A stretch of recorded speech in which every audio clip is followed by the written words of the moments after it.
Hi, everyone. Welcome to the first episode of season 5 of Optimism's Peak, the Optimism's Peak podcast, the podcast for self care, positivity. This season is going to be amazing. I am so excited to be back. I know it's been a while, but all in good time, right? All in good time. There's no rules to your own thing, right? So with that being said, I want to say thank you guys so much for listening. Thank you for coming. Thank you to all the new people. I'm pretty sure I'm going to have a bunch of new people because the format is a little different. I am going to be on YouTube now. I'm going to be a little more active on TikTok as far as Optimism's Peak. If you don't know me, my name is Nike Marie. I am the host. I am owner of N Marie Life, which is a lifestyle brand. But I also am the host of this podcast, right? This season is all about self-care. And I just thought it would be so fitting to start with foundations, right?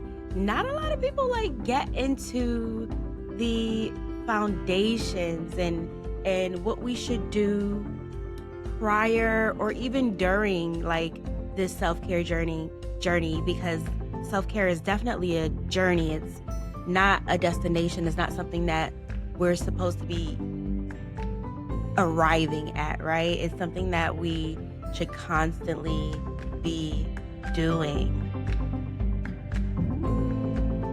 Now let's get into today's episode. Today we're getting into the foundations of self-care and self-love. Now, like I said, throughout the season, we'll delve into what self-love truly means and how to start cultivating it in your daily life. But today, I really, really do want to get into what we don't really hear about enough. I'll start with a story, right? I started a new job late last year that I did not know would be fully remote. And, I am one of those people who likes to come into the office a few days a week. I like a good hybrid schedule, right? And it's not because, it probably should be because I want to interact with people because my profession is HR, right? But it's really because the commute, the action of getting up and going to a place and leaving the house is really part of my routine, right?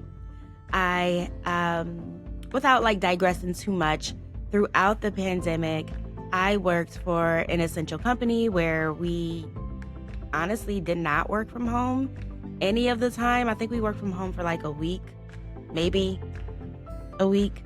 And we all had to go back into the office, but it wasn't a big office. Anyways, I'm just used to, ever since I started working at 16 years old, I have been used to getting up, leaving the house, going to work. So it's very hard for me to transition into a fully remote position, just because it's just not part of my lifestyle, right? And of course, I live alone, so I'm always here and I do be needing to get out the house. So I say that to say, I started a new job. The new job ended up being fully remote, even though we aren't going to be fully remote. They're transitioning. But right now, and even currently as we speak, we're fully remote. And to keep my sanity, right, I had to create reasons, other reasons to get out of the house while being productive. So I figured, you know what? I really need to work on my mobility. I need to work on some flexibility, some strength, So let me go to Pilates. Let me be a Pilates girly, right? It was fun while it lasted. But I started doing Pilates and I started doing Orange Theory too, right? Because I really wanted to get out the house. So I was doing Pilates twice a week. I was doing Orange Theory once a week. Now, I started these activities for self-care and to build it into my routine. But I still found myself like exhausted, right? I didn't really lose any weight, which should have been a benefit amongst other symptoms, you know. But you know, I, anyways, I scheduled an appointment with my doctor because I could not figure. Like, I went into like the WebMD, TikTok, spiral where I was I was reading and watching videos about PCOS and insulin resistance, and I mean all these factors to why one is not able to lose weight. So I'm like, I gotta go to the doctor, right? Stay with me, right? Because this is important when we're talking about foundational, right? This is what I'm talking about when I'm talking about foundations and foundational things, right? The exhaustion, the cravings, the barrier to weight loss, I thought was due to a metabolic condition that made me not want to wake up and make it to Pilates, right? Now, when I went to the doctor, I got my blood work done. I actually went to a few doctors, and they all said, girl, there's nothing wrong with you. There's nothing wrong with your blood work. Like, I don't know what to tell you, girl. Like, you don't have any of these. You don't have insulin resistance. You're not pre-diabetic. You don't have PCOS. And just with that knowledge, I realized that I'm the problem, right? It was me, right? But that's not the story for everyone else, right? Now, me finding out that I was the issue for sure made me make some changes, right? Because there's nothing really physically or internally that's a barrier to me achieving the goals that I wanted to achieve. I later found out that, I kind of discovered, like, I didn't like going to Pilates because the hours were not like comparable to like the hours they were open weren't comparable to like the commute, because I live in the DMV, and these places, the studio that I joined was so far. Like, all of their locations were at least 45 minutes in commuting time to get there. So I didn't want to go because I didn't feel like sitting in traffic and being gone for 3 hours for a 45-minute class. You know what I mean? And then there's other things too, right? I didn't have the discipline to eat better, right? I wasn't losing any weight after Orange Theory or Pilates because I wasn't even eating better. So like, those are things I had to realize for myself, but it was only after going to the doctors and getting the blood work done and realizing that it was me the whole time. But like I said, for some people, I mean, for a lot of people, honestly, like, if I'm being honest, the root cause of like their exhaustion and their lack of their inability to see results, I'll say their lack of results is due to like a condition that they don't even know that they have, so I really want people to start your self-care journey by gaining knowledge and understanding about what is happening with you internally. Okay? Now, physical barriers aren't the only barriers to practicing self-care. So I do want to start, transition and start talking about what I found in my research that are barriers to that may derail, or barriers that may hinder you in your self-care journey, right? And then we'll talk a little bit about how to overcome them, right? So there could be practical barriers, like time constraints, right? Having limited time due to work, family, or other obligations. For me, in going to Pilates, honestly, I wouldn't say it was a time constraint, but I'm very mindful of time that I use and that I take, and I don't like wasting it, right? Um, Another practical barrier could be physical limitations, right? Like I kind of discussed in my personal example, it could be health conditions or disabilities that make it difficult to engage in self care activities. But then there's also a lack of knowledge, right? Not knowing how to practice self care effectively, right? Or not knowing what's wrong with you internally, so you can't practice self care effectively. There's also social barriers, right? No one talks about the social barriers of not having any friends or family or a community that encourages self care. I think about this in the workplace where people aren't taking time off because it's not really normal to take time off. Like everybody works super hard and everybody works long hours because that's just how it is in the company, right? So if you don't see the example or if you don't have that support to encourage you to take that time off or to take time for self care, then that definitely could be a barrier, right?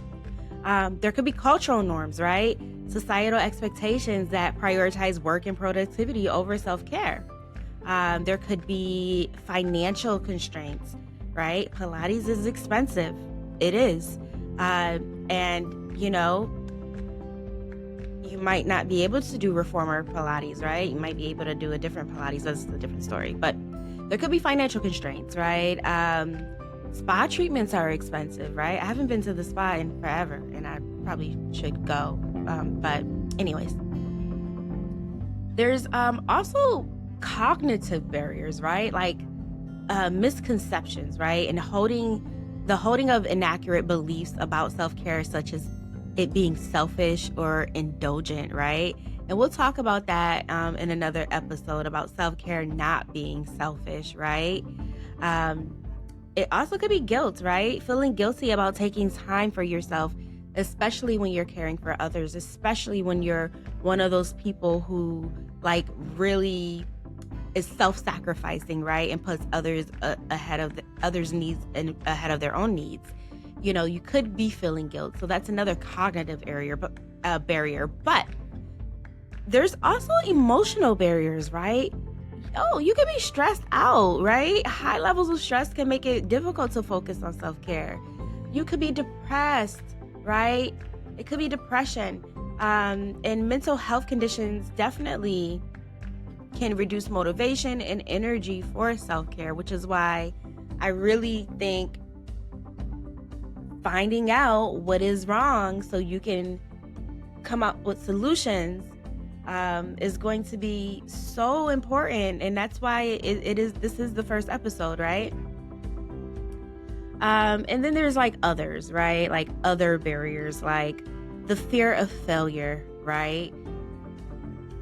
Not recognizing that self-care is definitely a journey. It could be a lack of access to resources, right?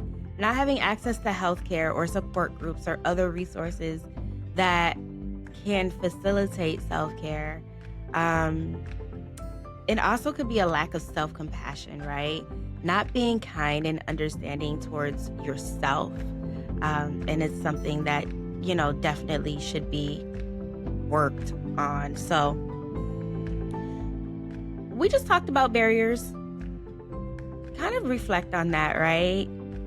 What are some barriers that you are experiencing in your self-care journey, right? What are some barriers that's causing you to stop your self-care journey or that caused it to derail at one point, right?